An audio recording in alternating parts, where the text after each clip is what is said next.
A lot has changed overnight, but Buick and GMC's commitment to you remains the same. We understand you want to feel safe, so we're offering current owners complimentary OnStar Crisis Assist services. Should you need a vehicle, we're offering 0% financing for up to 84 months with deferred payment options for 120 days.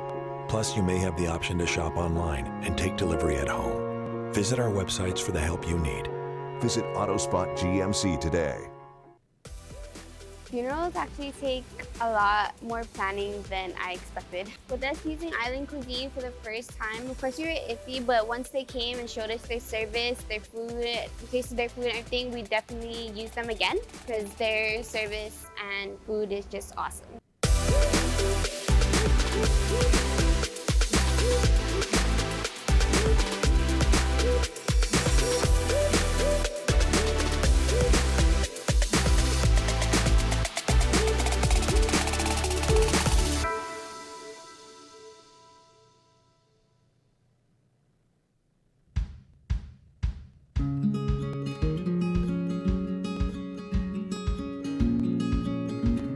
Hi, I'm Little Mr. God 2019. I just want all of the sailors in the USS TR to know that I'm thinking and praying for you. Thank you. Bye. Hafide, my name is Kai, and on behalf of the Island Cuisine family, I would like to send out a great big Undunkalunesi Zuwas Maasi. Thank you to all USS Theodore Roosevelt sailors for all that you do. We wish and send all prayers for a speedy recovery, and we will keep you all in our thoughts. Thank you for your service. God bless.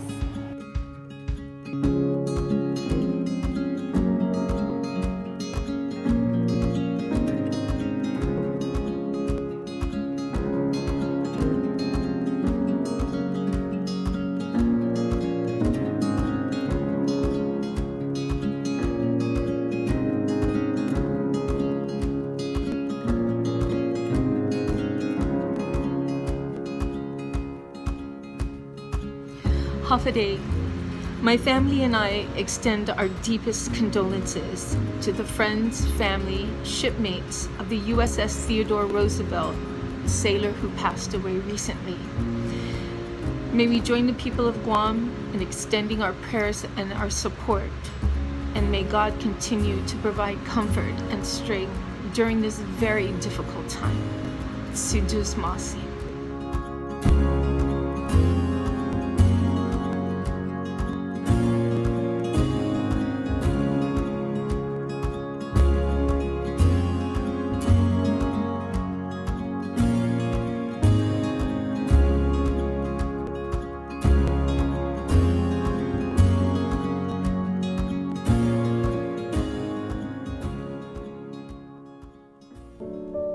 Hafide, I'm Jim Boylan, and I want to extend my condolences to the family members and the loved ones of Chief Petty Officer Charles Tracker Jr., who had passed and was amongst those who tested positive for the coronavirus on the USS Theodore Roosevelt.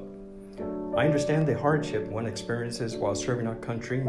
I appreciate the time and effort our military members put in to protect our country and her borders and the sacrifices they made, most especially at a time like this with the extremities of COVID-19, where we all are in a fight not many have experienced before. To all those affected by this, let's keep them in our thoughts and prayers. We are in this fight together, and we will weather this storm together. Stay safe and protected, and may God bless the sailors of the USS Theodore Roosevelt, and God bless Guam.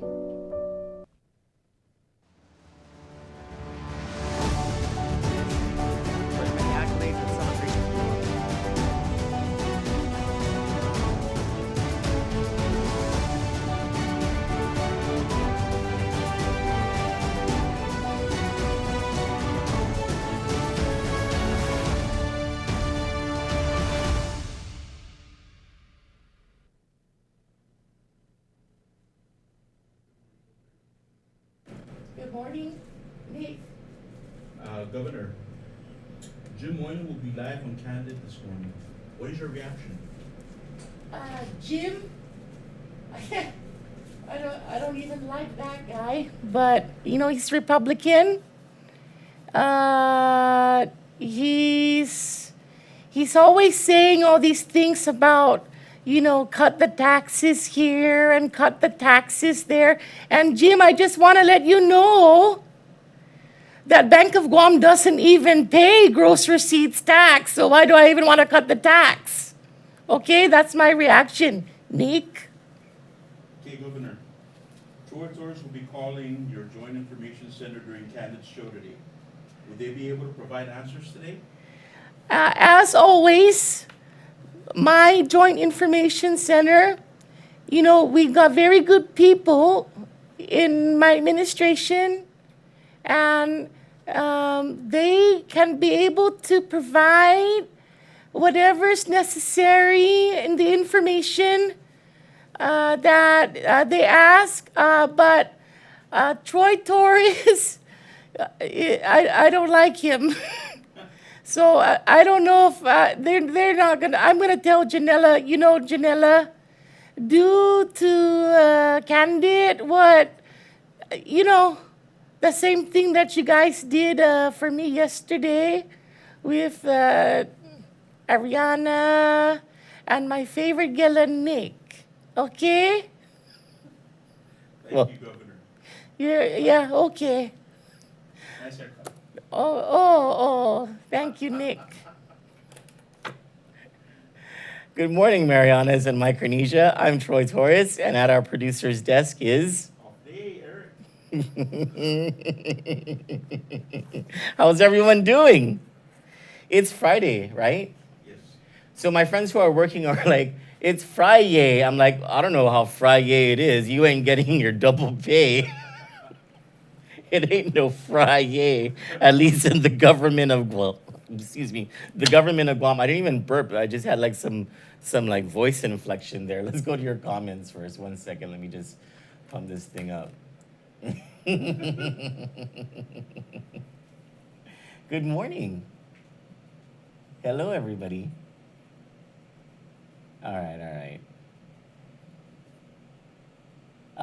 Jonathan Garces says, too much Lysol sniffing, Governor. Roki Unkanko says, Jake from State Farm. She sounds hideous.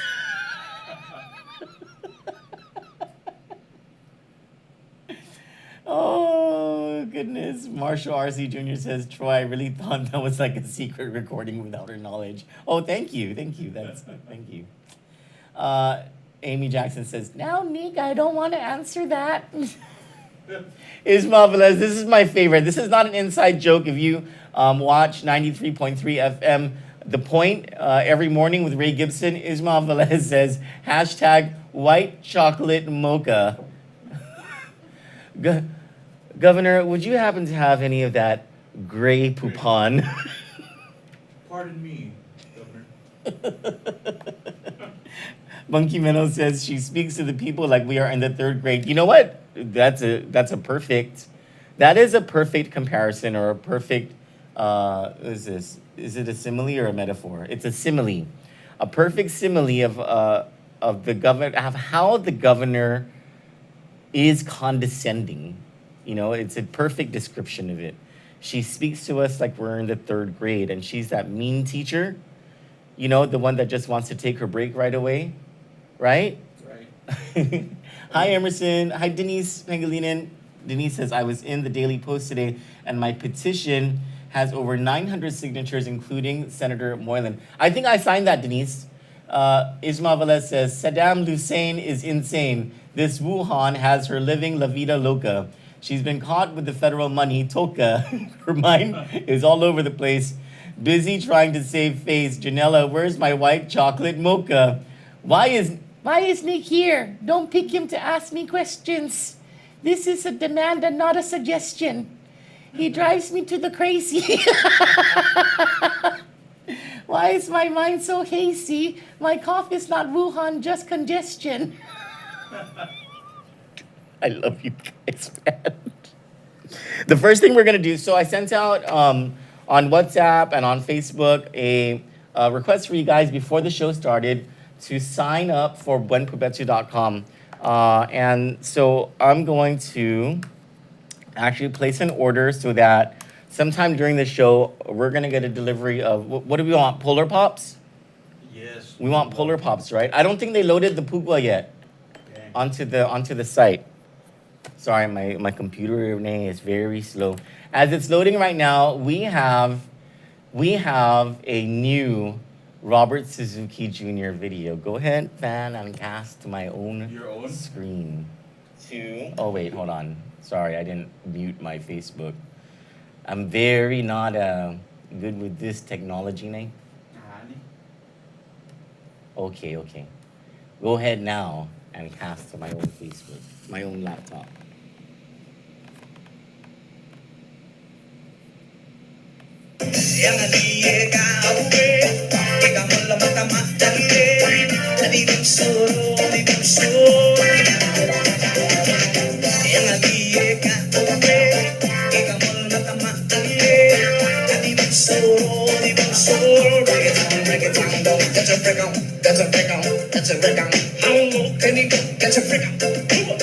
How low can he go? Can he go down low all the way to the floor? How low can he go? Can he go down low all the way to the floor? Now dip, baby, dip. Now dip, baby, dip. Right on. Now dip, baby, dip. Just lean back. Just lean back. Just lean back. Love that guy, man. They need to elect him to the House of Representatives in the Commonwealth of the Northern Mariana Islands. Have some happy time over in the CNMI. And we have a lot of news about the CNMI, just not right now, because the corruption of the Leon Guerrero administration is just so rampant. They're taking up all of our time. So go ahead and cast to my screen. We're at buenprobetu.com.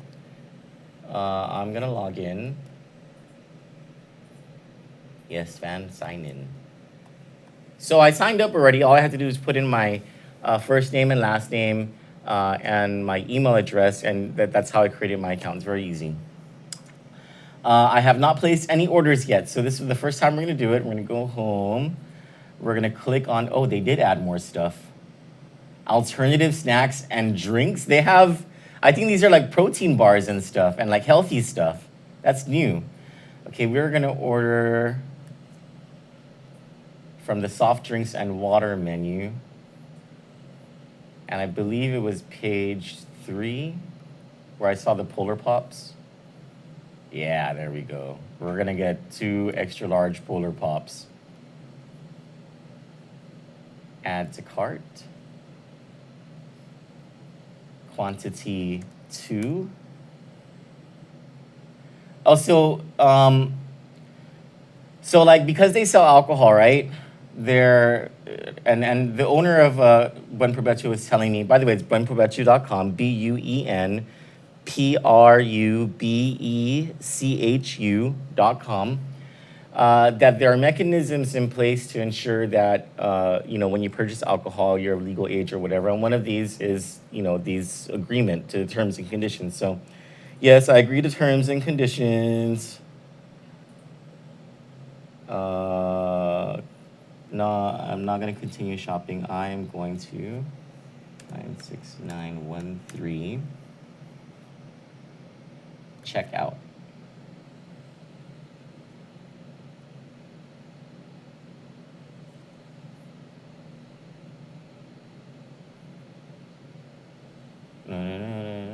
No. Sorry, it's not their site that's slow. It's our connection right now that's slow. Hi, Chelu. Hi. Good morning. Good morning. I'm so sorry. Ladies and gentlemen, Miss Atrasal 2020. Hi, guys. I think we need to fix the camera. Morning, Brim.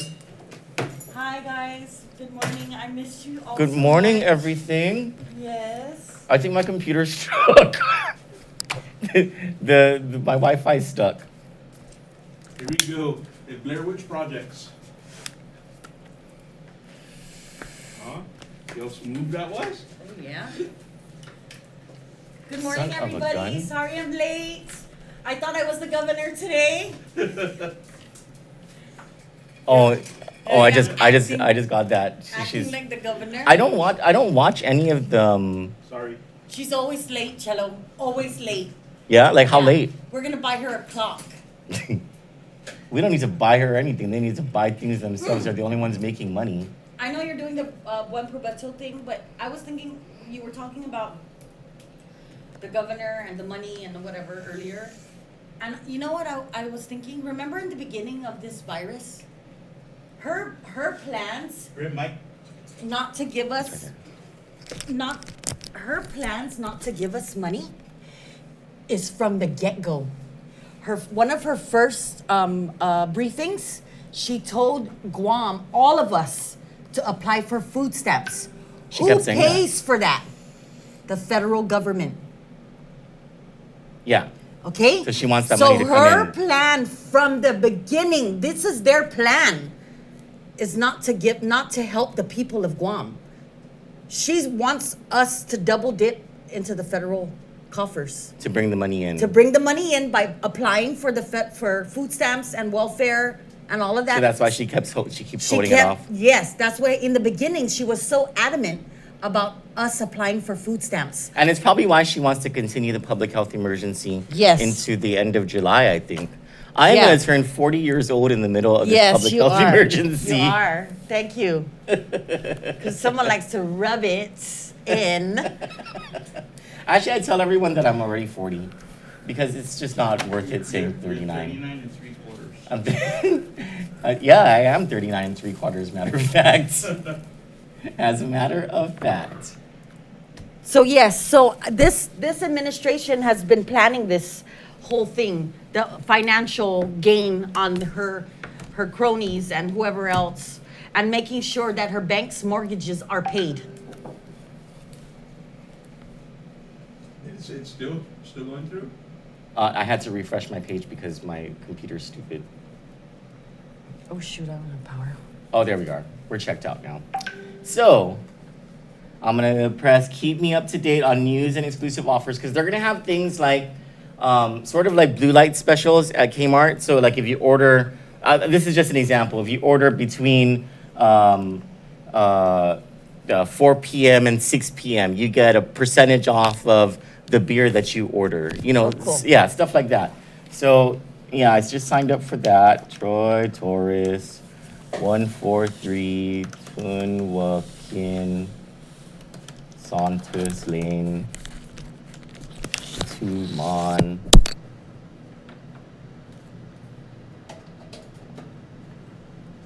Six 671-456-4237. Is it continue shopping? Yeah. Are you gonna Is that buy what I some more? pressed? No, I'm gonna. But okay, let's just put continue shopping. What about cigarette? They sell cigarette? No, not yet, but they will. Oh, okay, cool. Okay. Continue to payment. Oh shoot! I should have put 3 Polar Pops. Ah, I got mine. I got Okay. mine. Billing address. Use a different billing address. Can you go off my screen for this? Yes. It's behind us. Oh yeah. Can you take that off? Oh, stand by.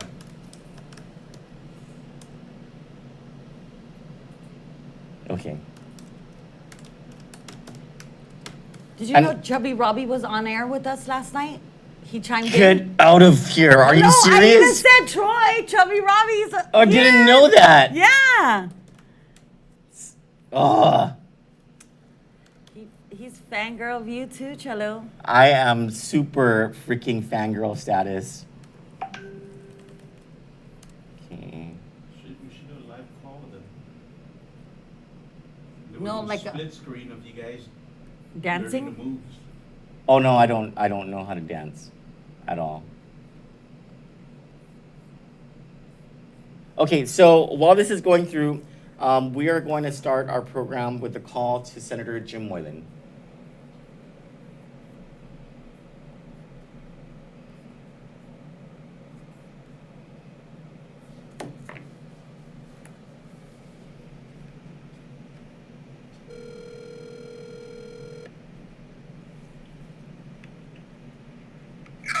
Jim.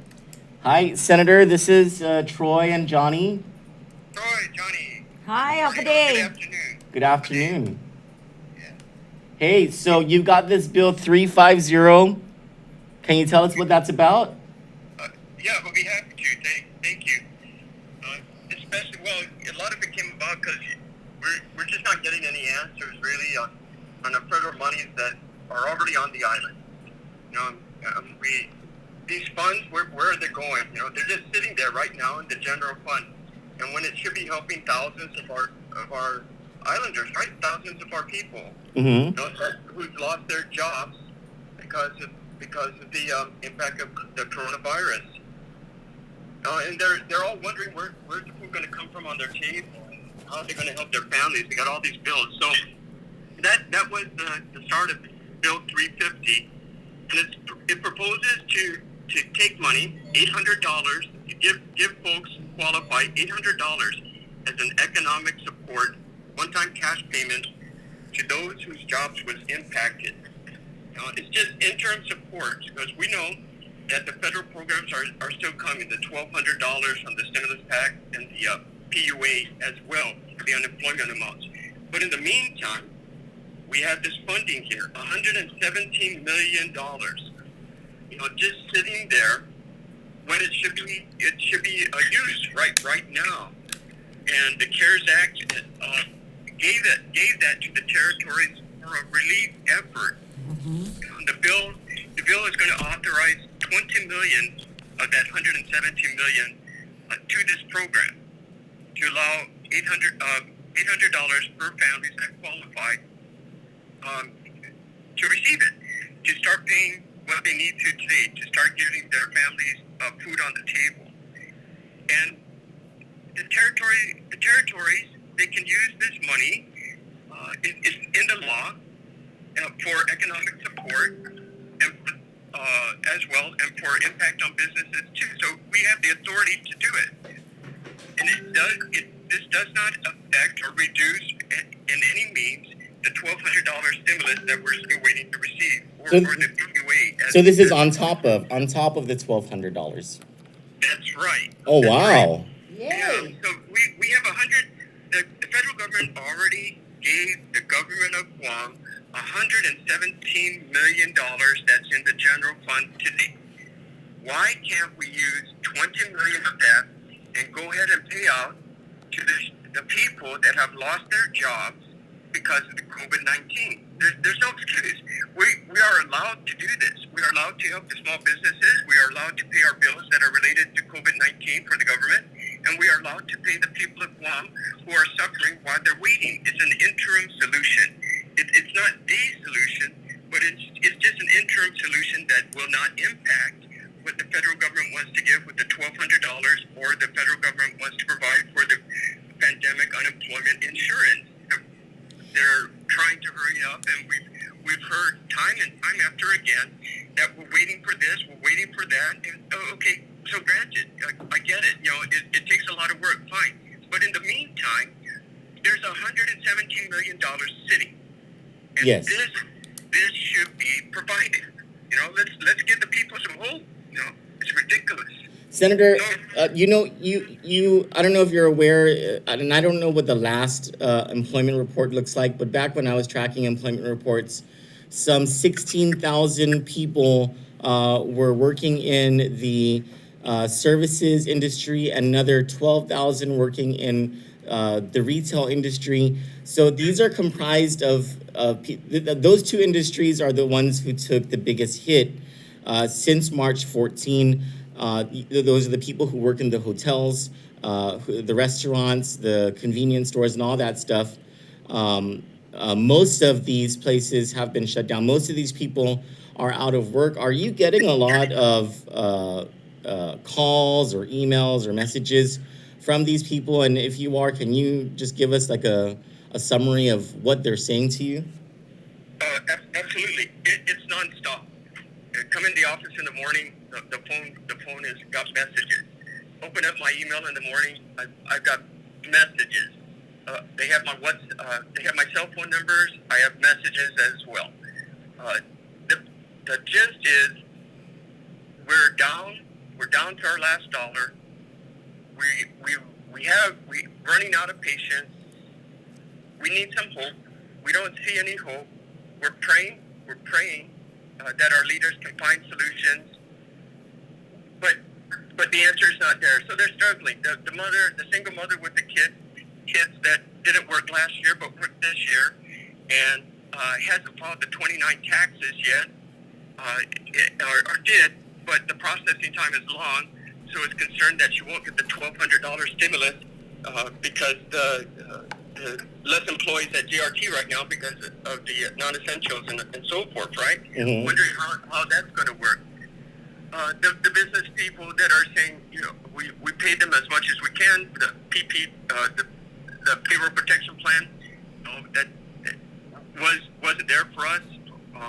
We're considering reopening. I've been in business for 30 years. I'm considering of not even reopening. Why would I want to reopen? When will my customer base come back? So operations as well. So it's continuous from the smallest guy that just started to work from the big companies, and now we're extending the state of emergency for another 30 days or so. And when the numbers continue to lessen and lessen and lessen, there's something that the legislature could also be doing right now too in Chapter 19. It allows the legislature by unanimous vote, by majority vote, to override and take away that authority.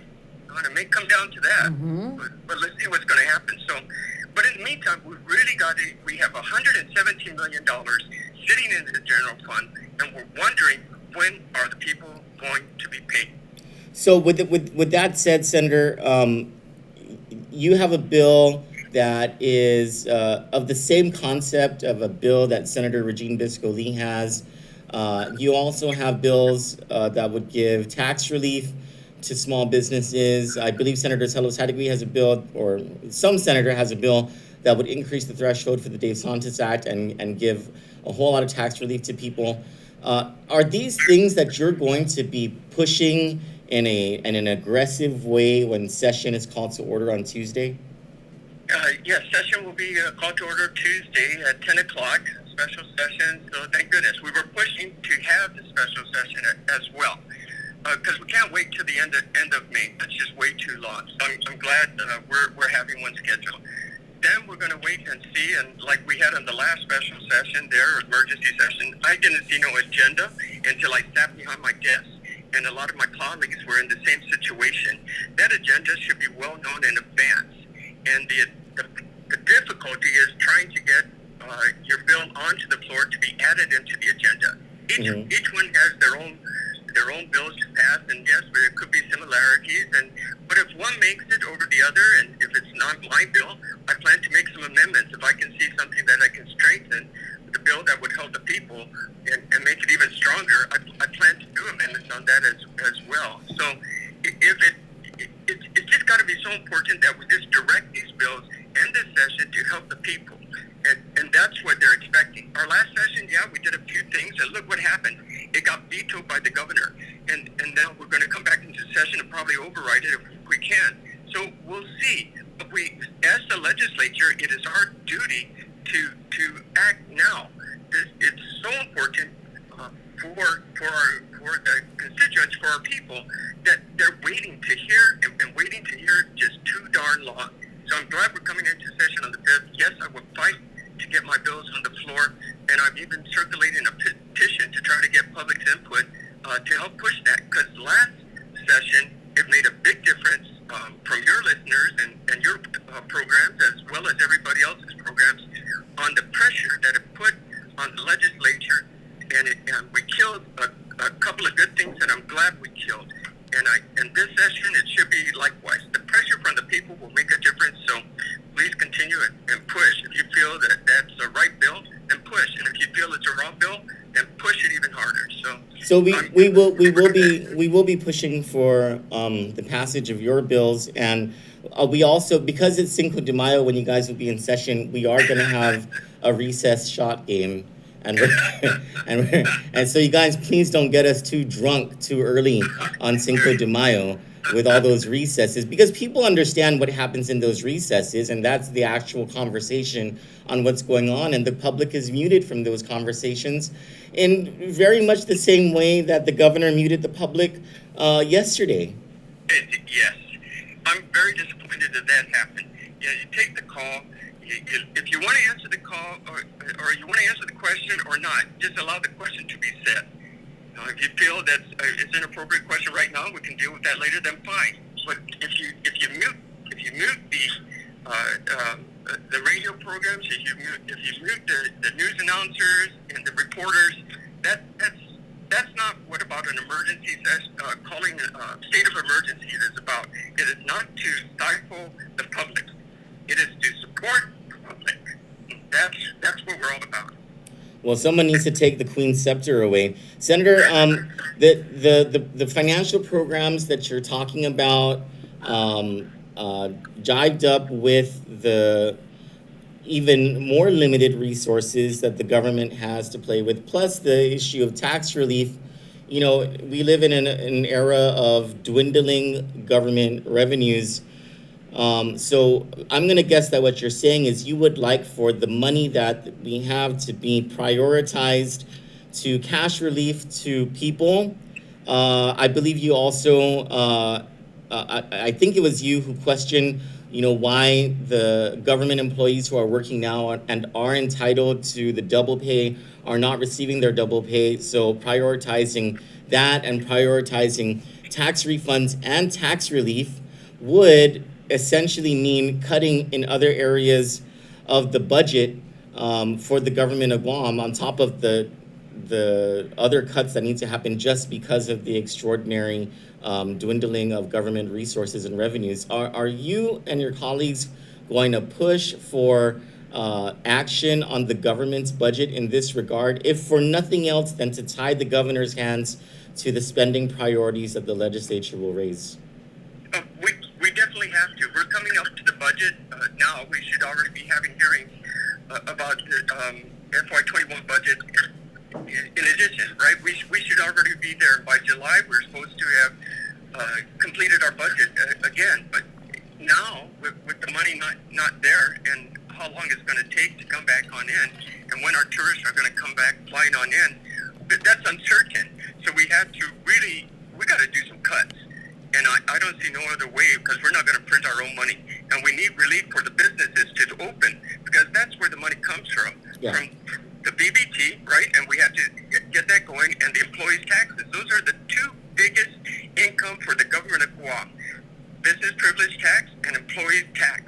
And after that, you know, those are all okay. But without making that work, then this government is not going to be able to function and provide the necessities that we're supposed to, education, public health, and medical services, right? Mm-hmm. So with that, unless we're going to become a socialist communist country, which we're not, because we're a U.S. territory. Well, we are right now, Senator. we are right now. But we will achieve to fight this. We've seen the numbers come down, and we should have started our counting mark a while ago. We don't have to start it today to see it going 000. We should have started it a while ago. We have the data now, so why keep on extending it? But that's another discussion. But in the meantime, our stimulus package should be to help those that generate the income, that hire the people, that pay the taxes, and that's what my fight is for. And this $800 bill, that the 350. This is to help everybody, including the people who didn't lose their jobs, who are working half-time or part-time during this pandemic. No, actually, it's for those that lost their employment or lost their hours due to COVID-19 situation, right? The business closed down because they're considered non-essential. You lost your job. Right. You got part-time work, your hours went from full-time to part-time, okay, you qualify as well. So it's COVID-related, you're unemployed, or you lost hours or you're unemployed. So that's the purpose of it. It's to help those without taking away from the PUA or the stimulus of the $1,200. Okay. Totally different, because we're still waiting for that. Like every day it changes, and and that's why I was hoping to have my virtual forum to get the latest and best answers, but they stood me up. But we got to put money into people's pockets. How much longer are we going to have to hear the same story over and over and over again from the people? Well, we should be taking action, and let's do something. Whether it's my bill or a similar bill, whichever bill can make it to the floor, and we can always make commitments to make it the best for the people. But I'm going to fight for my bill to make it to the floor.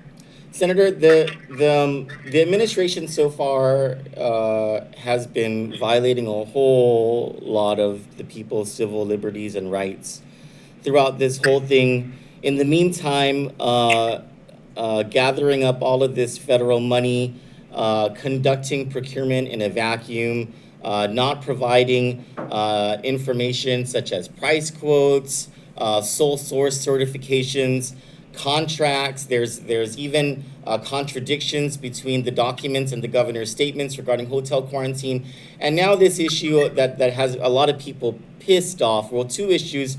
One is the church issue, and the second is the Tony Babalta and others issue having their Pac Star pandemic party on the 19th floor of the Pacific Star Hotel. Some $7 million that looks like will not be reimbursed by FEMA to the government of Guam, that is going to come out of taxpayers' pockets. In the meantime, the governor is telling the common people or the commoners or, the boony dogs out here below her Eiffel Tower Palace or whatever you want, Ivory Tower Palace, whatever you want to call it, that the rest of us should eat cake. And so there's a big concern about not just the competence of the administration, but corruption. And I think people are relying on the Guam legislature to do its job and to investigate corruption that's going on in the administration right now. Where do you stand on that? And is this something that you're willing to bring up at the May 8 oversight hearing? No, I'm really disappointed with all that I'm hearing on the media that's being discovered, and it's not what the people need to be hearing right now. We need the leadership that can direct it and move us forward. And the people are right. What is the legislature going to do about it? So there's a couple of things. First, one of the items that you mentioned, you're talking about the use of the funds, right? And so many millions here, so many millions there, whichever way. If it was done correctly, that's the purpose of Chapter 19. If it's done incorrectly, then we got a problem. So two things measures that I offered. First is Bill 345, which I hope to get on this session floor as well.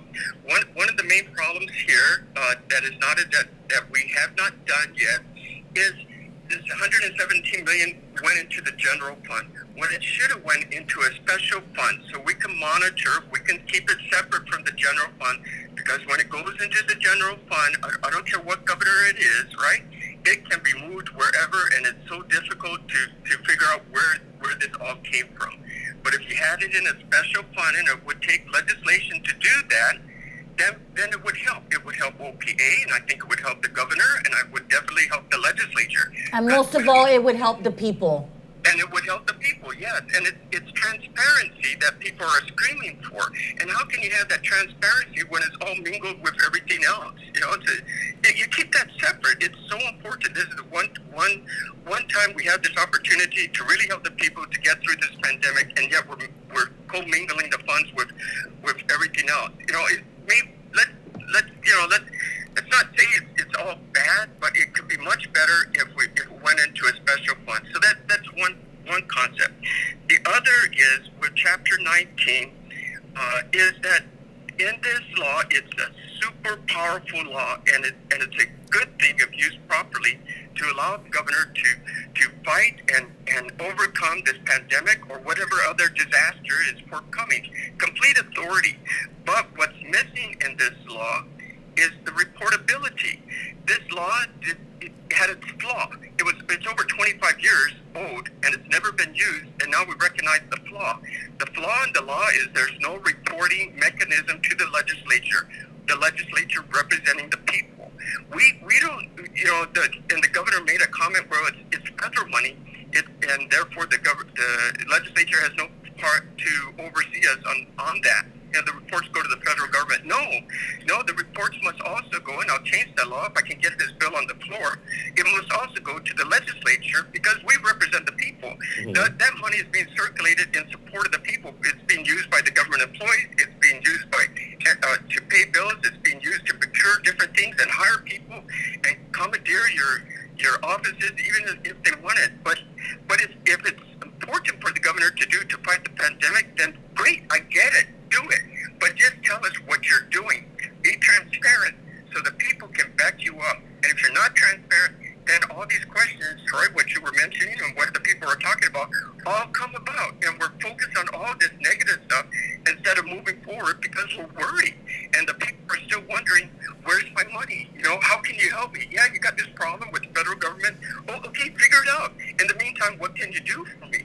Can you do something? I got kids. I don't have a job. I've been out of a job for 4 months now. My employer says they may not hire me back. My employer may close their business. So what are you going to do for me? So that, the transparency with the frustration is just really disappointing. So I'm super looking forward to our May 5th session, and I will fight to get my bills onto the floor. And if I don't, then that says a lot about our government, and I hope that doesn't get there, But if it doesn't, I'll do my part to make amendments to whatever bills make it to the floor, so it'd be right for the people of Guam. Senator, are you going to demand answers from the administration about the Tony Babalsa issue? It's the spending, yes, and that's why these bills need to get to the floor to make it proper, to make it right, whether it be a certain individual or not. It's the spending, and if you can justify it, then justify it. And if you can't, well, then you got some troubles, and you got to answer to the federal government for some spending habits that shouldn't have come about. But that's the transparency. That's going back to the transparency. And that's why we start to question and wonder. And we don't want to do that as people, as an island. We want to get through the disaster to move quicker, faster, and forward. And I got to just do my part and keep on pushing this. And one day something good will come about. And I hope it's got to be this session, and we got to do things right and right away. So, Senator, I think there is the sobering reality that some bad stuff has already happened. Are you willing to move for a legislative subpoena of the procurement record of the hotel quarantine and really any expenditure of funds during this COVID-19 crisis so that the people of Guam can have some justice and peace of mind in the handling of this crisis from the executive branch? If the answers are not forthcoming, then yes, that's what the legislature body must do. We have to have this. We have to call them and place them all in front of us. BBMR, DOA, any department that we can subpoena them, and they must give us the information. And if they don't, then that's perjury, right? They're liable. You got to raise the right hand and then come forward with the information. Nothing to hide. Everything should be up and up. Everything should be laid out on the table. Oh, I think they've got a lot to hide, Senator, and that's why they would not answer the questions yesterday. I want them to do what they have to do, and our island is moving forward, and we're getting zero cases. Now let's move forward. But when it comes down to it, we must, as the legislatures, we are responsible to double check the other branch of government, ADALUP. And we're not supposed to sit and wait for ADALUP to tell us what direction to move. No, we represent, we're elected, and ADALUP, we make the laws, and ADALUP executes the laws. And we are the ones to say, are you following it correctly or not? Tell me what you're exactly doing, not the other way around. The people are counting on that, Senator. The people are counting on the legislature getting involved now. So thank you for saying that, and thank you so much for your time. Johnny, is there anything else you wanted to ask him? No. Thank you so much, Senator, for your time. Did you want to add anything before you got off the phone? I'm good, and I appreciate. I saw you're placing your order online with that new company. I'm glad small enterprises are finding their entrepreneurship and doing something different, because that's what it takes to make this economy grow. So I'm going to place my order. So thank you. Yeah, awesome. Yeah, it's pretty visionary of the entrepreneur, and it's a changing market. The market is completely revamped, and that company found its niche. Yes, and I'm happy for them. And eventually they'll hire employees and, brick and mortar maybe later on, but it's a good thing. And this is what we need. We must incentivize small businesses. That would help our government grow to provide the services we need for our people of Guam. So Senator, go get them that exemption on gross receipts tax, and you can balance the budget by removing the exemption on banks for the payment of gross receipts tax. More ideas and more bills to come. I appreciate that, Troy. Thank you, Senator. You have a good day. Great day. So, as we're waiting for our Polar Pops to arrive, You know, you're mad. I'm not mad. The response that Linda DeNorsi gave, the response that Janela Carrera gave, if I was the governor, I would say, look here, people. Tony Babauta, Janela Carrera, Linda DeNorsi, Rebecca Respicio are the ones handling all the quarantine people, and they needed a place to stay. So shut up and let me do the job. But she didn't. Right? But no, they wanted to come out and say, oh, Tony wasn't feeling well and he needed to stay at the hotel because he has older parents and he had to make sure they're not sick. Lies, lies, and lies. Because Tony was in and out of that hotel, going back to his house, selling his microgreens. But it still wouldn't explain why they had to get a presidential suite, At least because they're, Oh, because they're whoo. Yeah. Because there's a delay. I'm watching you do your angry dancing.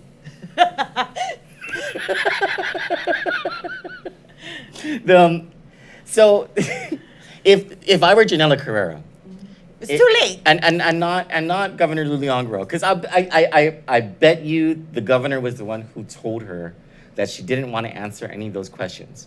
So let's say Governor Eddie Calvo told me that, and he got mad at me and he said, you better control this situation. I don't want to answer any of those questions.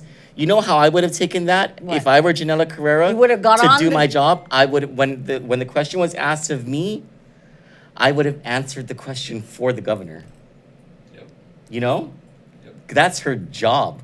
Why didn't she answer the question for the governor so that the governor doesn't have to answer the question? Now everyone's teasing me about my angry dance.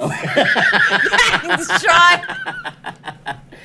We are going to do the most exciting thing. When we come back from a commercial break, we are going to make cold calls to the government of Guam and play some more footage of poor Nick Delgado getting the stiff from the governor. I didn't come on time, so maybe we can't do it, but if you remember when this COVID thing started and they had a private meeting with the doctors at the hotel. Pacific Star. And they had that presentation. Of the core levels? Yeah. And we presented that to the public saying this is what they did in their private meeting, that yada, yada, yada. Guys, her medical team, who are acting like yesterday, like they've been just working 25 hours like John Bell in a day, okay? That's been in effect since this start. That's not a plan that they're working so hard to get to us, guys. That we gave it out to you when someone privately gave us that meeting that they had at Dusit. I think it was Pacific Star, and I think it was March 13 was the date, if I'm not mistaken. So don't believe them when they say they're working hard with this core, P-Core, whatever, because we discussed this with our Kandit Land. So if you're only tuning in to Kandit Land because you're only believing now, you can go back to March 13 and check it out. Whatever they presented to you yesterday is all a bunch of crap. When we come back from our commercial break, we're gonna go to Nick Delgado Part 3 and to code calls to the Joint Information Center. A lot has changed overnight, but Buick and GMC's commitment to you remains the same. We understand you want to feel safe, so we're offering current owners complimentary OnStar Crisis Assist services. Should you need a vehicle, we're offering 0% financing for up to 84 months with deferred payment options for 120 days. Plus, you may have the option to shop online and take delivery at home. Visit our websites for the help you need. Visit AutoSpot GMC today. Funerals actually take a lot more planning than I expected. With us using island cuisine for the first time, of course we were iffy, but once they came and showed us their service, their food, we tasted their food and everything, we definitely use them again because their service and food is just awesome.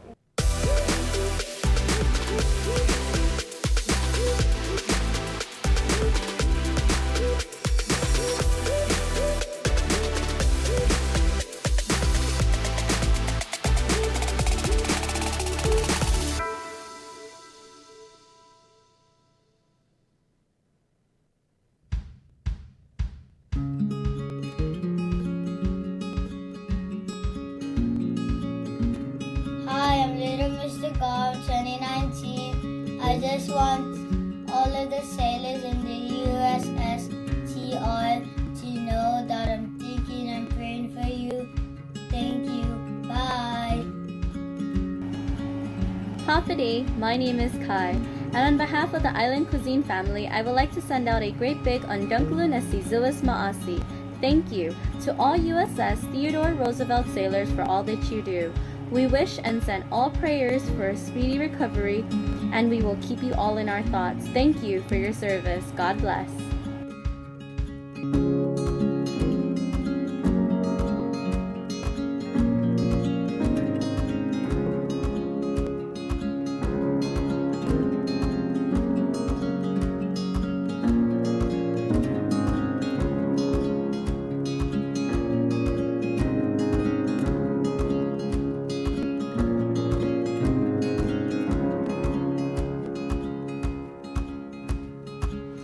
Hafide, my family and I extend our deepest condolences to the friends, family, shipmates of the USS Theodore Roosevelt, sailor who passed away recently. May we join the people of Guam in extending our prayers and our support, and may God continue to provide comfort and strength during this very difficult time. Sudus Masi.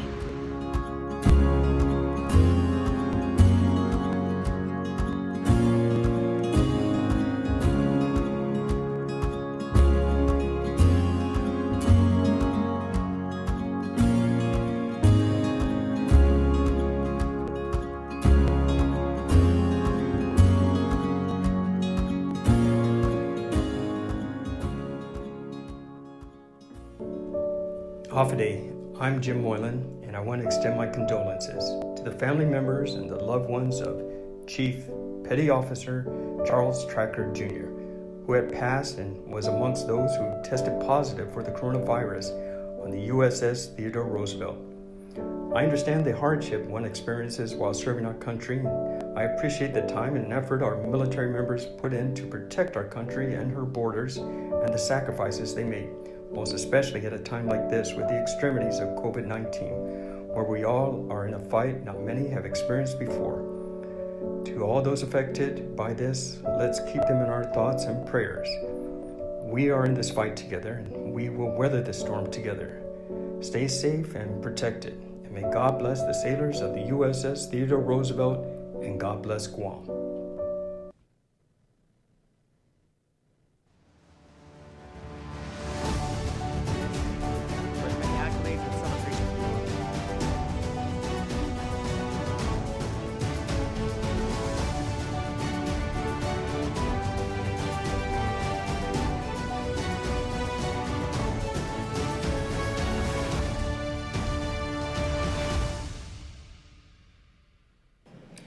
So Jacob Nakamura says, please everyone show some love to our advertisers as they help keep Kandit News in business. Yes, please show love to our advertisers. And also when Guam reopens, to our other advertisers who, of course, they can't advertise their products right now because they're not open. But yeah, we can start putting that all over Facebook and our website and stuff. GC Nino says, I wish you both have credibility. I love checks and balances. Sometimes things happen because by chance you all have a degree in journalism by chance. No, I don't even have a degree. I don't either. I have no degree. I did go to college. Well, you know, honestly, the people with degrees can suck it. Joanne Fullerton says, go get them, team. Yes, ma'am. Donna Marie replying to Dwayne Santos says they should investigate that Janella, whatever her name is, for muting the press. Has she any shame? Hashtag Biba Nick. Yes. Dwayne says, who can make stickers? I want to make one to show my love for the people. The sticker will say, I'm glad you're still alive to hear me. Denise Pangilinan loves that. Dwayne says, Tadza shame gi adalup sa man funky todolokwi. The people are suffering. Bert Solis Tupasi says, oh, the subject of the stimulus checks, or on the subject of the stimulus checks, according to someone at Rev Tax, there isn't even an input system that they can use to follow up on the non-filer apps. Oh, we will follow that story. Thank you. Thank you, Mary Jane Villagomez. Dwayne says, Asay na si Zeus, are you sure the people of Guam were not scammed? Well, we're being scammed now. We're being scammed. Ismael Velez says, forever.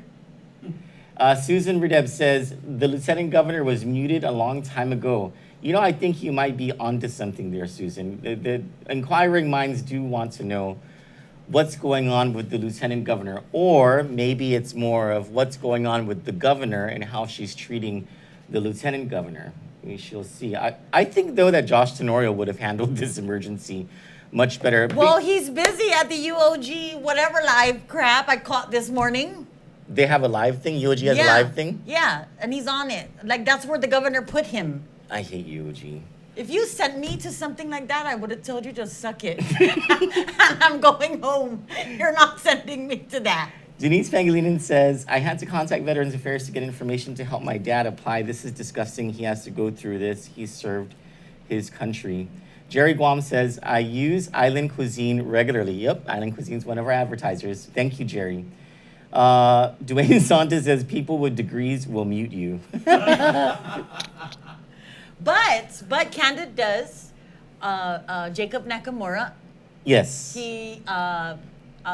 Yes, he has a degree. So that makes up, I think Jacob's degree makes up for all of our degrees. Don't forget Carlos, that's Smarty, Carlos. Smarty Pants. Yes. She has a master's degree in finance. Yeah. And he's like, you guys in the budget, accounting. Likes to show off with his spreadsheets. Yeah, he's spending money on that. It was a printer, all right? It was a printer. Marshall R.C. Jr. says he's laying low because he doesn't want to get caught up with the governor's corruption. Maybe. The only way to really extricate himself, though, is if he splits from the governor. That's really the only way. But that's an untenable political position to be in. Mm-hmm. Because, well, I think if he doesn't split now, he's screwed. They're going to put them together, Yeah. Yeah. Maybe he does have a plan. But what's more important, his allegiance to the governor or the people of Guam? So, I can tell you from my own experience, that is a very blurred line. I know for people watching from the outside, it's a simple thing, right? But when you're in that arena, from my experience, that's a very blurred line. And I made mistakes of blind loyalty to Eddie Calvo, where I should have said something. Imagine more being the lieutenant governor, and that kind of pressure that goes on. I'm not excusing the behavior. I can understand. Todd Tanaka says Lou just used Josh to get the votes.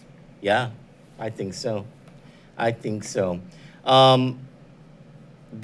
as a friend, before we get into the Nick Delgado stuff, just a friendly reminder about tomorrow. Guam and the United States and Canada are going to be reconsecrated to the Blessed Virgin Mary. And so what the Archbishop is going to do is process Santa Maria and Kamalin around the island. And so what Father Paul Guffigan is asking is if you have like a white handkerchief or like a little cloth or something, when you stand out on the main roadways with, of course, you're 6 feet apart or whatever, as the procession comes by to wave your whatever is the... And they sent out the routes and the times. Oh, they did? Night. I saw it last night. I didn't save it. Okay, so on Kandit tonight, we'll go over that and we'll discuss that during our show tonight.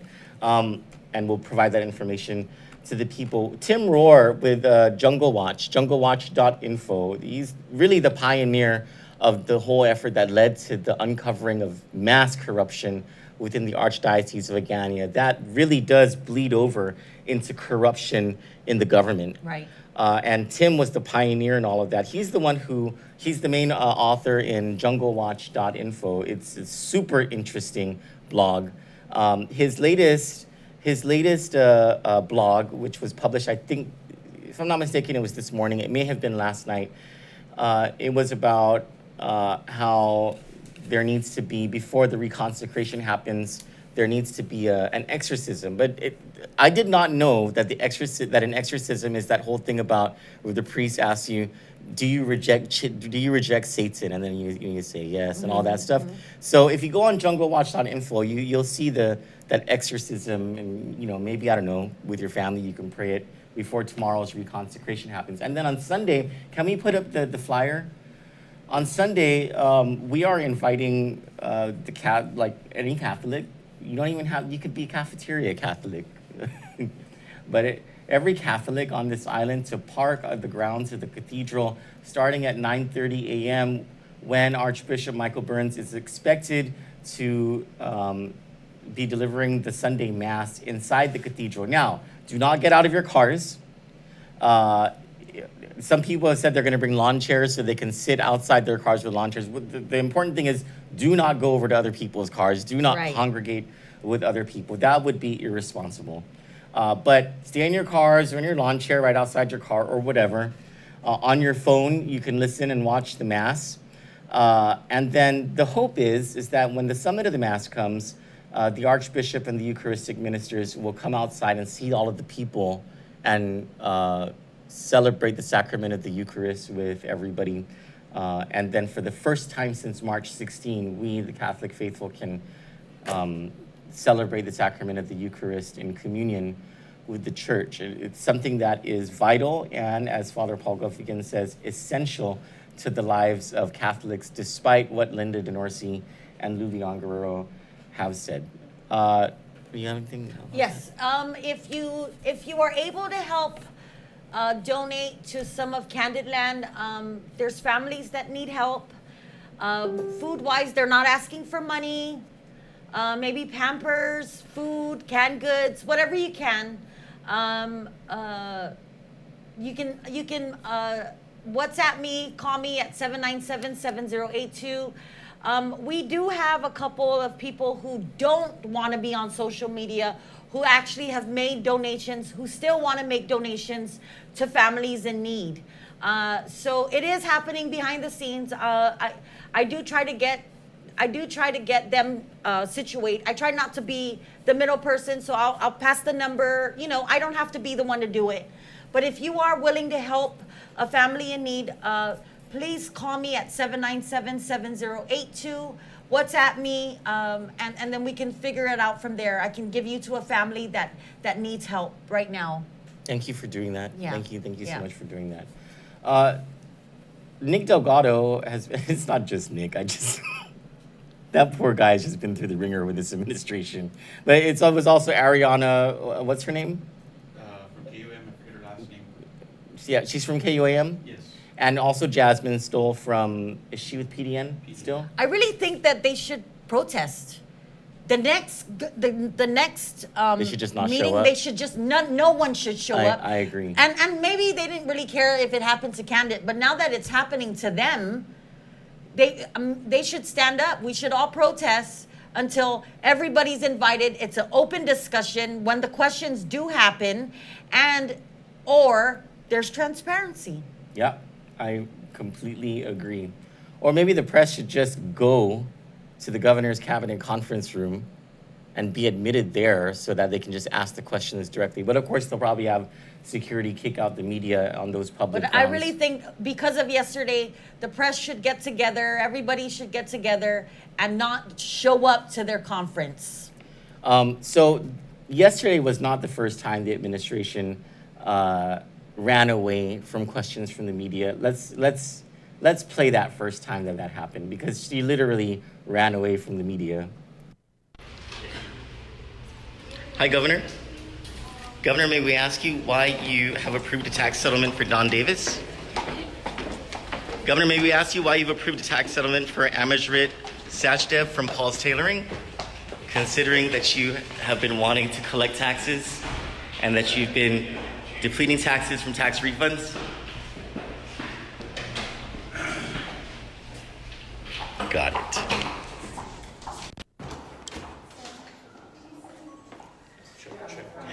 So there you have it, folks.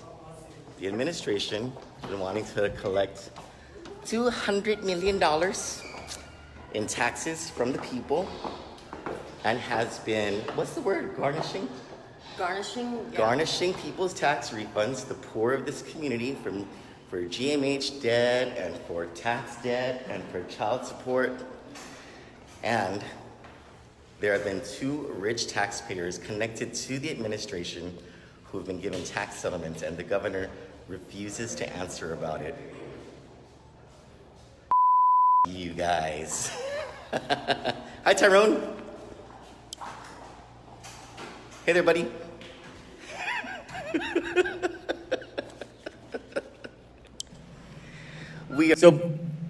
So Bubbles was there. You guys saw Bubbles. Now, she makes other appearances, and she made a big appearance yesterday in the press conference. But even before that, and after this whole, Kandit was trying to get answers from the governor, and she literally ran away from us, the governor was running away from Nick Delgado. Let's start with the DOC running away. So, how did the meeting go? I don't really want to comment. Sensitive stuff. Right. So. But it looks like the guys came out. They didn't want to comment either. They gave thumbs up. So it must have been positive. It was a good informational meeting. Yes. Yeah. A lot of it, I'm sure, had to do with the discussion of those letters that we spoke about yesterday. I don't want to comment on that. Was there anything that you can say about Nick, what progress is going to be made? So don't ask any more questions. It's really very sensitive information, and I'll deal with it as appropriate. Is there any information that isn't sensitive that you can discuss with us about this? Is none. It's really very sensitive information. That's the first time the governor ran away from Nick. It wouldn't be the last time. Let's go to a video taken 2 or 3 days ago when Nick Delgado hunted down the governor at a stumbo and twice tried to get her to say something about the Tony Babalta issue and the church issue. Right now we have already walk-ins. As you can see, the line is really long, and we also have the cars still coming in, and we're not going to stop till about 6 o'clock p.m. Right. Governor, Day. Okay. Can we get you guys real quick before you go in? Okay. You can see the governor in a rush, of course, after taking some of the sites, tour sites, and so she pulled the director of public health away. Hope to get, again, more questions answered, because we did just get a taste of what she's doing here today and what to expect in the days ahead. Now, Nick is a glutton for punishment because he waited around for the governor at a stumbo for the governor to leave. And I would have never done this because, and I don't know, I guess Nick is all about, like, I'm going to get this story no matter if the governor leaves my dignity in the dust, literally in the middle of the road. Let's play that video now. That's... Wait till I'm going to play that back one again in the commentary. There's Governor. Queen of Sheba. I would, if that was me, man, I would have been all over Facebook.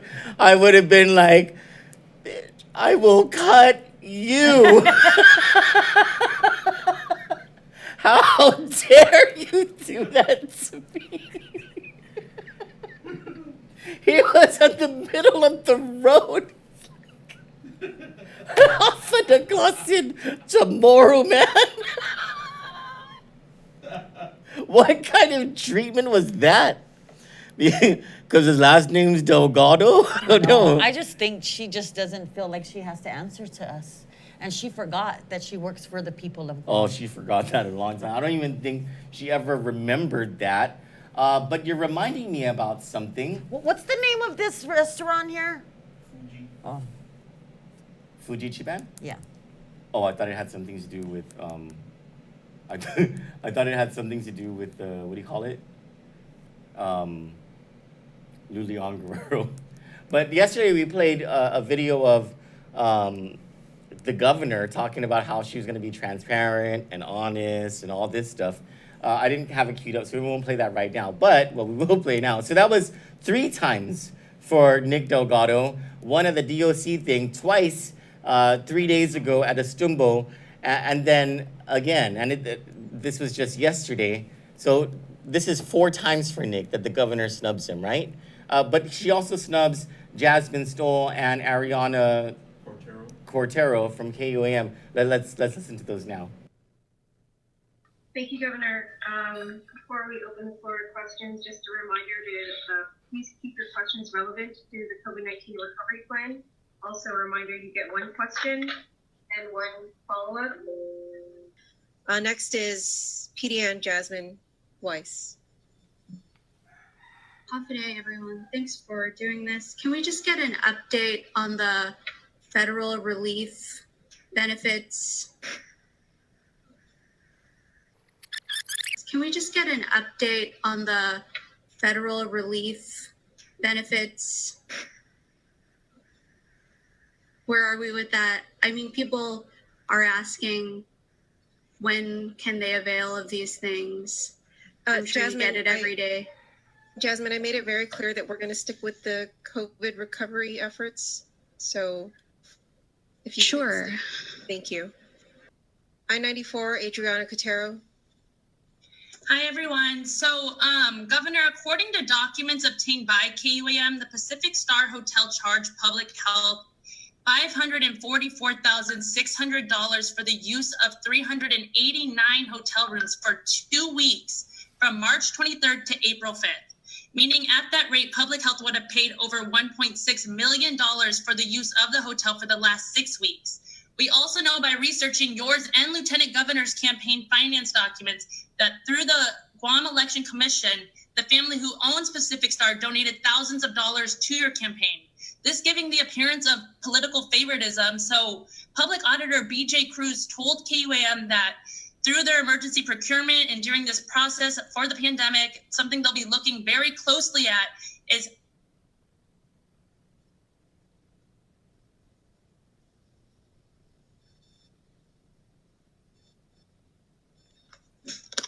Hi, sorry, I wasn't finished. Go ahead, keep going. Okay, so how would you answer any critics who say politics is playing a part in procurement during this public health emergency? Okay, Adriana, as I said, we made it very clear that your questions need to stay relevant to the topic at hand. Next is the point, Nick Delgado. Yeah, it definitely sounds like a very tedious task to determine whether we're going to lift some of those restrictions and then potentially take them back. And so thank you for that explanation, Dr. Hernandez. And so on that note, I wanted to hear just a little bit, Governor, if you could talk about the role of some of those, the members on that recovery panel who's worked hard to put this together. And specifically, I want to ask, what was the role of your Chief of Staff, Tony Babalta, who yesterday we heard was placed in or had to stay the night at the quarantine facility because he wasn't feeling well, and has he been tested? Again, Nick, we have to stay at the topic. The topic is again in regards to the role of one of the members, the Chief of Staff, and then on that note, the update in regards to his stay over at the Pacific Star, because a lot of people find that very questionable. Although he might have had good intentions, there's still the question out there of Nick, and we as I understand, Crystal did respond to you earlier that we would be providing you with a written response to that question. Thank you. So the role? We're going to go to Mariana's Business Journal next. Wayne Chargaloff, thank you. You know, if I were Nick, I would have straight up asked, Janella, were you staying at the Pacific Star Hotel with Tony Babalta? Straight up. You know? It's a question that needs to be answered. I would have asked. She was. Yeah, what happened to your ethics? And that video of them, they're not. I know that conference table. Like I worked there. I worked there for years. The lieutenant governor, the governor, and Ricky Hernandez were not 6 feet apart. And I just bring that up because they all look so stupid wearing those masks. Are you able to go back to that clip just so that we can see how stupid they look wearing those masks? They look like a bunch of goons. Oh my gosh, look at that. They look so stupid. I found the video. Okay. I find this odd, and I want to look into this more. These medical professionals that she has on her team, why are they from a private clinic and not our GMH doctors? Good question. You mean they're all from GRMC? Why? Why is it this team versus our doctors who And we GRMC. pay good money? Yeah. I don't understand. I'm. Why do you choose those doctors versus our doctors at GMH? What's your take on this? You know? Oh, I think that there are certain people at GRMC on the take. There are very strong political connections and corporate connections between this administration and the people in charge at GRMC. I think it's really that simple. And as soon as the paperwork comes through on the testing machines and the testing kits and all that stuff, I think we're going to be able to see that connection, and people might be in trouble. So we did find the video from October of 2018 when Lulian Guerrero was asking for your vote, and she was saying, you know, I'm honest, I'm transparent. So compare everything that we just watched to what you're going to watch right now. My opponents have attacked me lying about who I am or what I would do as your governor. So I thought you should hear from me. These attacks are flat out lies and meant to distract you from the fact that they have failed you all these years. I am the only person running for governor who is a mother, grandmother, and a nurse. The truth is, I believe that when making decisions about her reproductive health, a woman should be guided by her family, priest, or doctor, not the government. They also claim I have a conflict with Bank of Guam. The truth is, banking is a highly regulated industry, and I will follow the law as I always have. Josh and I have plans to stabilize our economy and promote real growth to make healthcare more affordable, to provide resources to our police and fire departments, and to truly make education a priority. I am Lulian Guerrero, and I approve this message because you deserve to hear the truth. Except when I'm muted. Even her tone of voice is different, Troy.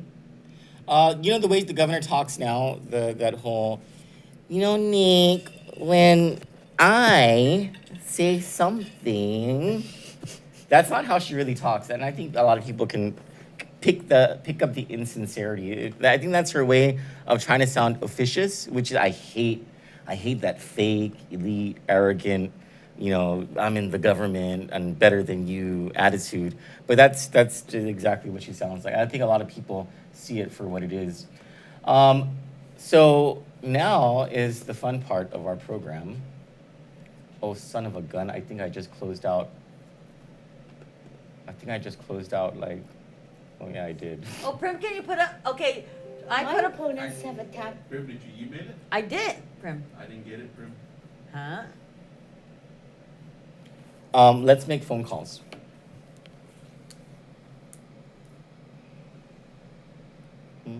Who's open? Got it. Oh. Hey, I'm live right now. Why? What happened? Put it on our TV. I'm done with it. Yeah, hold on 1 second, okay? Can you take this? I need to take this phone. Oh, okay. Yeah, live right now. I just continue the... Oh, hi, everybody. What's up? Oh, I already have a mic. Troy likes that Lysol one, and this one's my favorite meme. Eric's downloading it.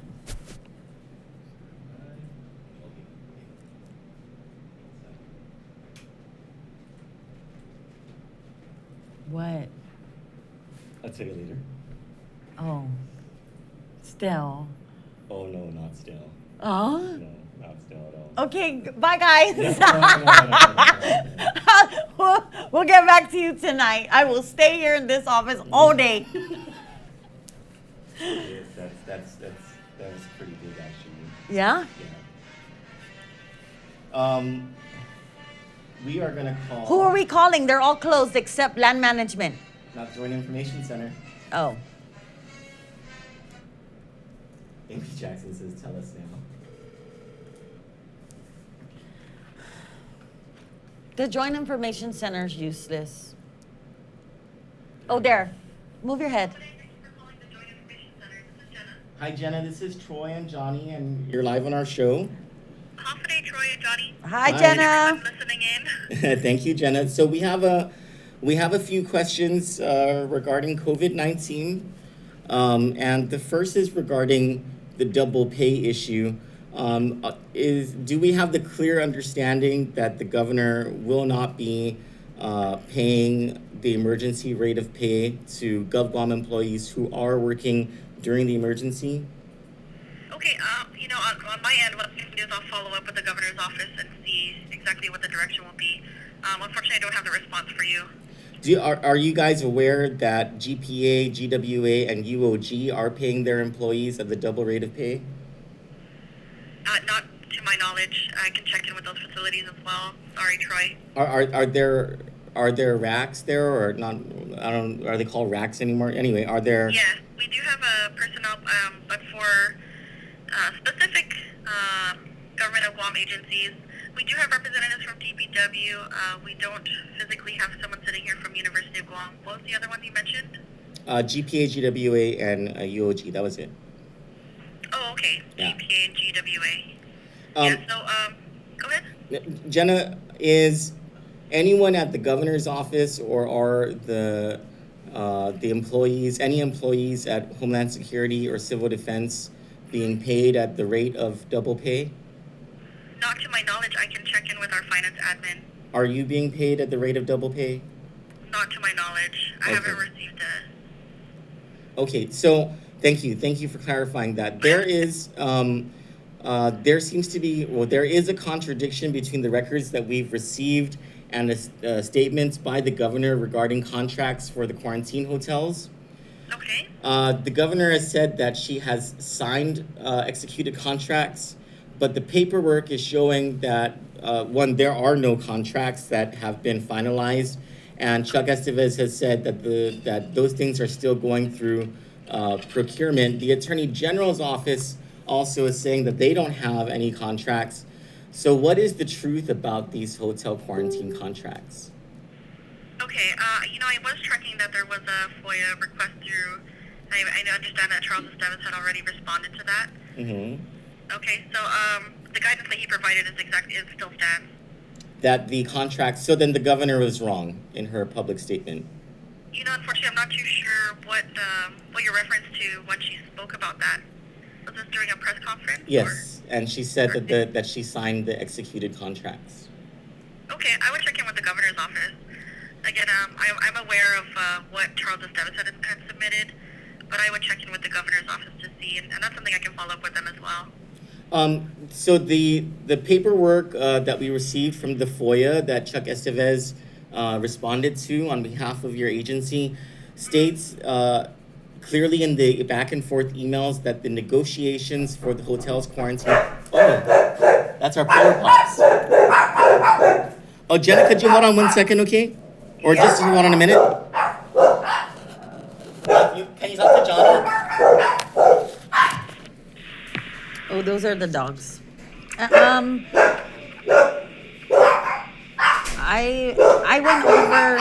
went over. Jenna, sorry. We'll just wait for Troy. Sorry.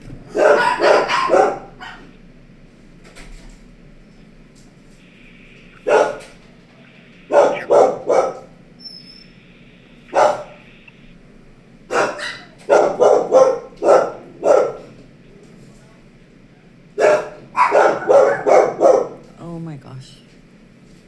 Yumiko. Okay, he went out.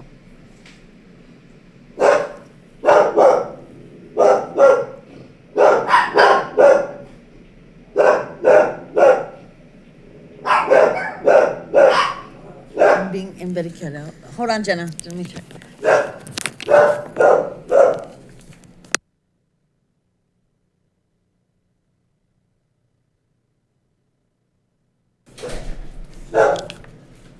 Our when Quebec got here. Sorry, Jenna, our order got here. Hi, I can relate. I have dogs. No, our Buen Quebec order. We ordered Polar Pops. It's like this new service delivery thing.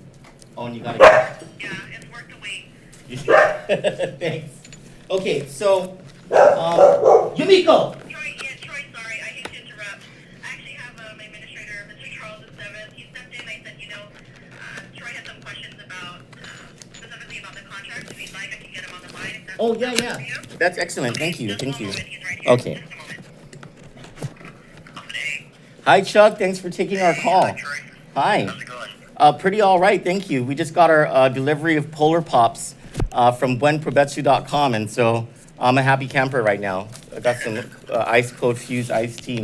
How are you guys doing? Doing well. So in the back and forth emails that you sent me in response to our FOIA request regarding the hotel's quarantine, it's clear that the people who negotiated on behalf of the government of Guam for the specific hotels were Tony Babalta and Hai Hyun. Was anyone else involved in the negotiations? I am not sure. The only thing I can tell you is that we're currently, when I say we're talking about GHS, OCD, we're currently working with GSA on contracts and future contracts related to non-congregate sheltering. There was also paperwork going back and forth about advance payments without those contracts being signed. Did those advance payments go through? We did. So from our office, we didn't approve any advance payments. We've never submitted any requests for direct payments to any vendors. None of that. None of that is within our office. But Chuck, is it your office that's the lead agency on these procurements, or is it the governor's office? So we're the lead coordinating agency in terms of procurement, but GSA will always be the primary agency for all procurement actions. So even though emergency procurement is not meant to circumvent procurement, it's meant to expedite procurement. Okay. Given the emergency situation, so every time we procure supplies, and we do have records for stuff that we've procured under the emergency account, some of the accounts you referenced. Yeah. Right, so we still do our due diligence and get our 3 quotes or more, find comparable items, see if we can source those specific resources in the government of Guam, and if we don't have those resources on island, then we ask our federal partners for assistance, either through direct federal assistance or federal operational support. So the documents that you sent didn't include any price quotes. Were any price quotes submitted for the procurement of these hotels? Yeah, so a lot of the actions we're working with GSA right now, especially on the price quotes, and once an actual contract has been awarded, we'll make sure that if need be, we can produce those documents. Those all contracts required by law. By the Sunshine Reform Act of 1999 requires that all contracts be placed online, which is contracts.guam.gov on a quarterly basis. Yes. Yeah. So once the contracts have been executed, they will be posted online, and if need be, we can provide a copy of those contracts along with the procurement record. Yeah, but where are the at least 3 price quotes? Because those are finalized documents. Before a contract can even be entered into, there should have been 3 price quotes submitted somewhere. Correct, I understand. And like I said, currently we're working with GSA only because the amount of the award, it exceeds a specific threshold. So basically the determination of should it go out for bid, whatever the case may be. but I don't have any documents related to the quarantine facilities at this time. When I say documents, I'm talking about signed, executed contracts. No, I understand that the contracts are not foiable because they're not executed yet, but the documents leading up to the contracts should be public documents by now, unless something funky happened with the procurement process. And I don't have a copy of any of the price quotes at this time. So those price quotes were not turned into civil defense? Not to my knowledge.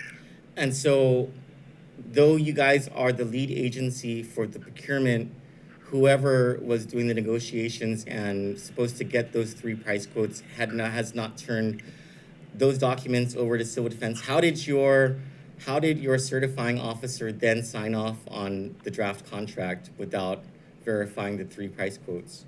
Yes, so we're the lead coordinating agency, but still not the lead procurement agency. And our certifying officer, there's no documents. Our certifying officer didn't sign off on any documents. Okay, so we haven't certified any funds for the non-congregate sheltering. Who would certify those funds? We would certify the funds. So okay. Once the contract is approved and ready to be executed, when it's gone through the procurement record, GSA will certify the funds. That funds are available to award the contract. I thought that no contract could be signed without a certification of funds first. It's part of the contract, the certifying officer, where you're asking, who the contract will first need to be drafted, right? And then once it meets the standards of the contract, meets the specific requirements of what we need to get, and also there are other contractual requirements in the contract that need to be met in order for us to get potentially reimbursed under FEMA public assistance for emergency non-congregate shelters. And so, the certifying officer is also in that, one of the signatories in that contract as well. And so the person to certify would be our agency, but at this time, we don't have any contracts, draft contracts ready for and approved for us to certify. Chuck, how was it possible if Civil Defense and Homeland Security are the lead agency on this and GSA is the lead procurement agency on this, how is it possible that Hai Hyun conducted the negotiations with the hotels legally? That would be a question, outside of this office. All I can tell you is that we continue to field requests for resources. We continue to support government agencies, and that we're working with GSA on contracts for these non-congregate sheltering facilities. Would it be Civil Defense and Homeland Security's position that the appropriate person to have negotiated those contracts would have been the governor's authorized representative or alternate authorized representative? For any procurement, the agency is always going to be, GSA for procurement. For the negotiation or non-emergent situation. For the negotiation of the deal. Yeah. Regardless, negotiations, anything to do with contracts, still has to go through the GSA, and also, depending on the amount of the potential award, has to go through the AG's office as well. Has there been any concern raised by either FEMA, GSA, or the Attorney General's office about the conduct of this procurement? FEMA doesn't get involved in state and territorial affairs. They don't have an opinion on this. What they have sent us was their approval for non-congregate shelters and told us what's reimbursable, potentially reimbursable, and what's not. Yes, we have that right. Correct, and then we continue to work with the AG's office for all the procurement we're trying to that requires a contract. Has anyone in the AG's office expressed any concern about the procurement? I'm not sure about concern. I do know that they've been very helpful. we have spoken with them, and we have sought their advice and opinion, moving forward, because there are a lot of big purchases that we are working to make in the future. Mm-hmm. And so, we definitely need the AG support. Some of these examples include emergency medical shelters that we're trying to get as an alternate, in conjunction with trying to establish alternate care facilities. The AG has been a good partner throughout this emergency and trying to ensure that we do things the right way. Chuck, moving on to the issue of the hotel quarantine itself, who's in charge? Who are the people who are in charge of the hotel quarantine program aside from Rebecca Respicio? Yeah, well, so in terms of a branch operation, we do have Tim Logan, Homeland Security Advisor, that's in charge of the non-congregate sheltering facilities. And then, of course, Rebecca Respicio is kind of, on-site manager for these facilities as well. All resource requests, get funneled through the EOC, and then that's where, my staff and I come in to assist with any sort of resource requests that they have. What role does Deputy Director of Agriculture Adrian Cruz play in the quarantine program? I'm not sure. Who else besides Tony Babalta has stayed at the Pacific Star Hotel since that hotel was open as a quarantine facility?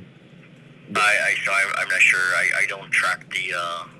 I don't have any insider knowledge on the who stays at any of the quarantine or isolation facilities. Is the lead agency on that public health or civil defense?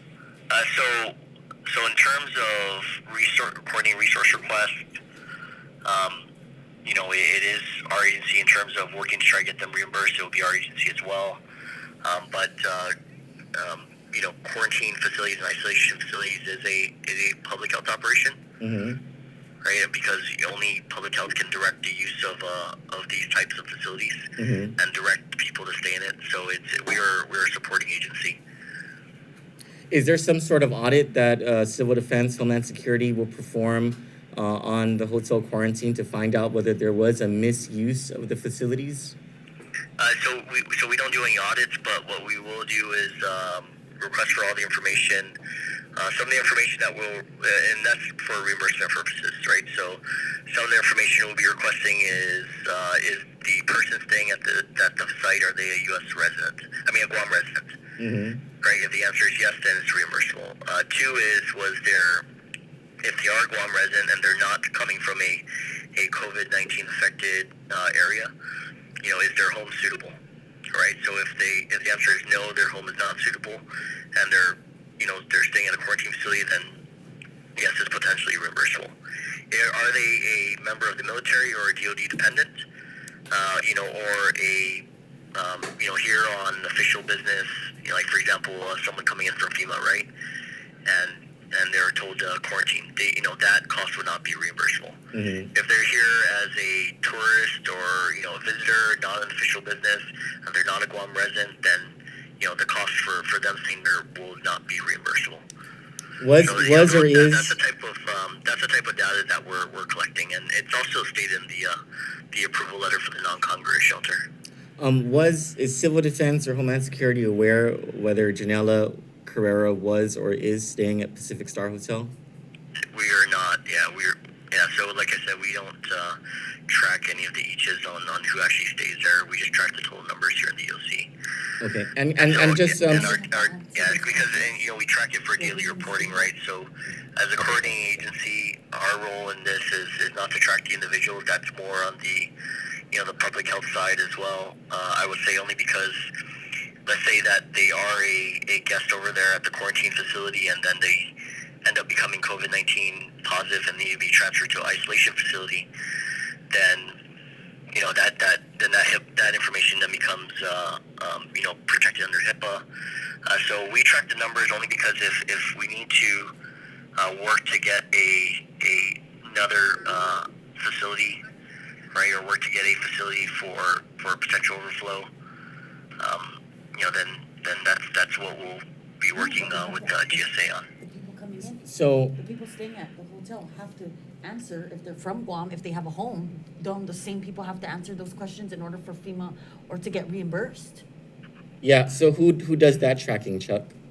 Yeah, so that tracking is done by the site manager. So, working right now with Rebecca Respicio to get the information to start gathering to provide the information on who stayed there to date based on what their age, whether or not they're a Guam resident or not.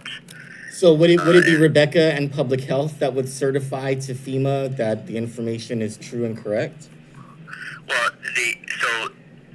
by the way, if they're arriving from a COVID-19 infected country, then we would also need a copy of their customs declaration as well, right? So a lot of it is documentation based, right? So if we don't have the documentation, such as the voluntary and involuntary quarantine form, the public health assessment that their home is not suitable, then that can potentially lead to a disallowance or ineligibility for reimbursement. And so we're working with the non-Congress shelter site manager. We'll be working with public health to get the documentation we need for the reimbursement.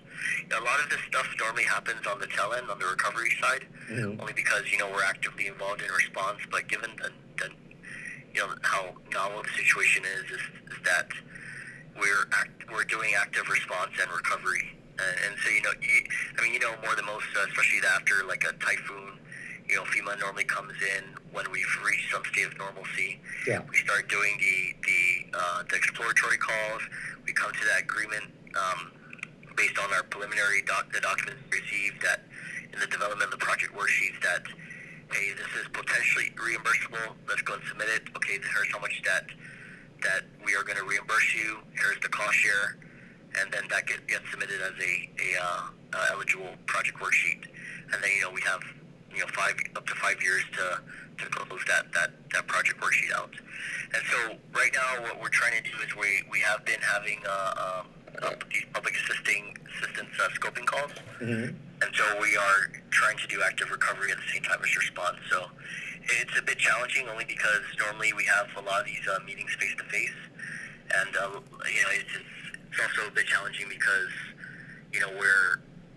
we're actively getting documents, and we can't put in the actual project worksheet until we actually close out the operation, which at this time it's non-Congress sheltering operations. It may be a sustained long-term operation, and I don't know how many times we'll get extended from FEMA, but they only reimburse, they only approve up to on a 30-day basis. So we eventually have to come up with a plan on how we can have a sustainable territorial government non-Congress shelter.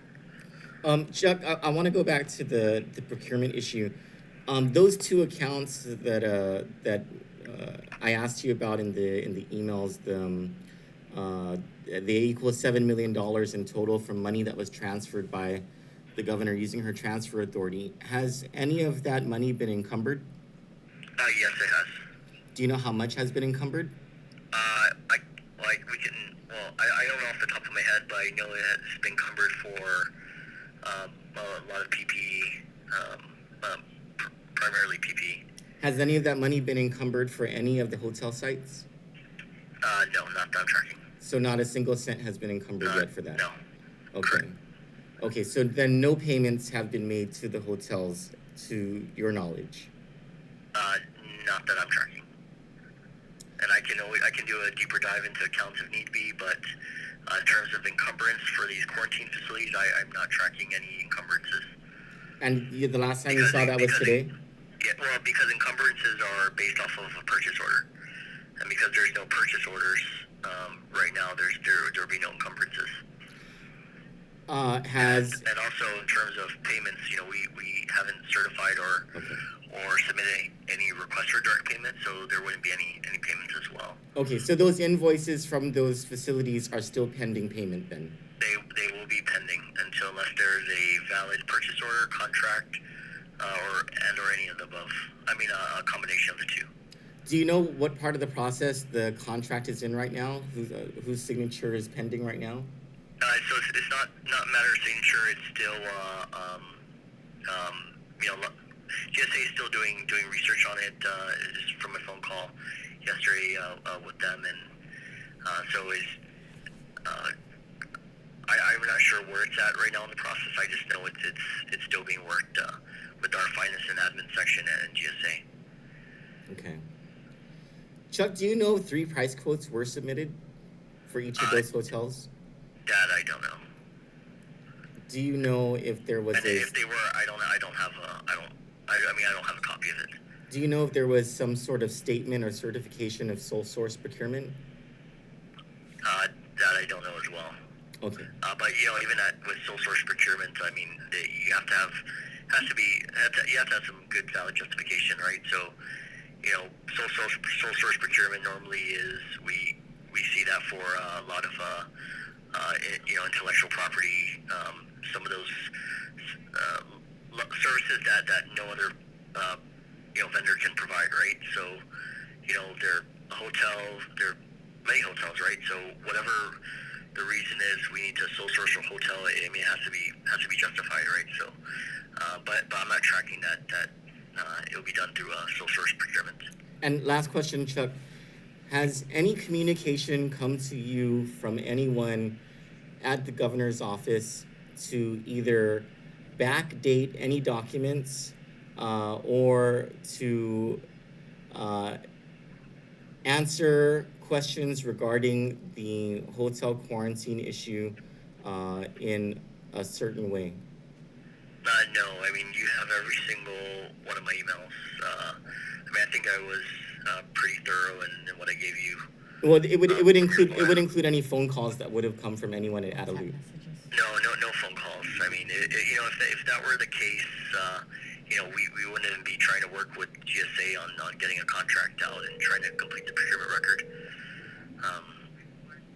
It's just, I mean, it's a process, right? And sometimes, procurement does take a while, even in emergency situations. But I mean, I can tell you that our office, working with GSA, is working to do this the right way. Thank you, Chuck. Thank you so much for your time. Yeah, no worries. I appreciate you, Troy. Okay. Thank you. Okay, bye.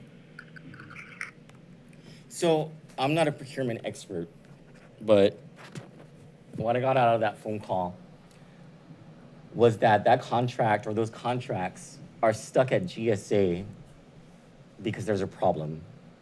And Chuck said, to the best of my knowledge, we don't know if there's price quotes. Which means there's none because he has everything else. He has everything else, Troy. All this right here. Yes. He has everything else but those quotes.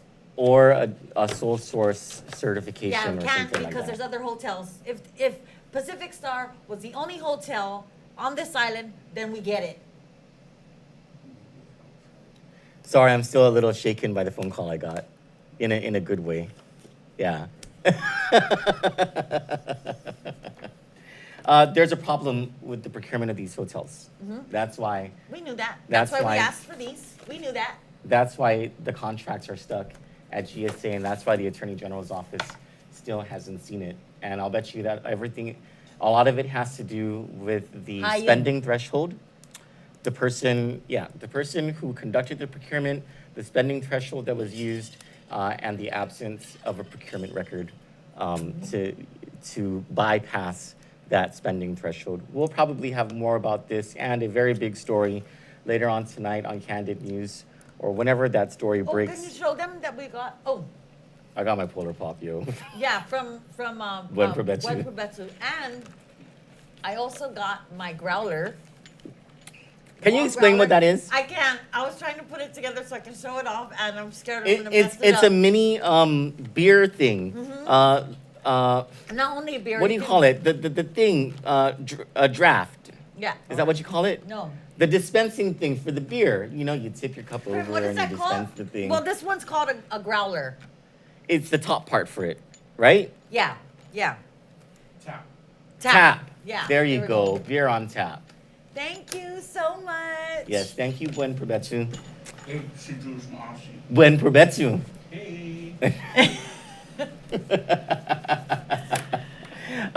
We will be live later on today. For Candid News, I'm Troy Torres. And I'm Johnny Rosario. And at our producer's desk, Adios.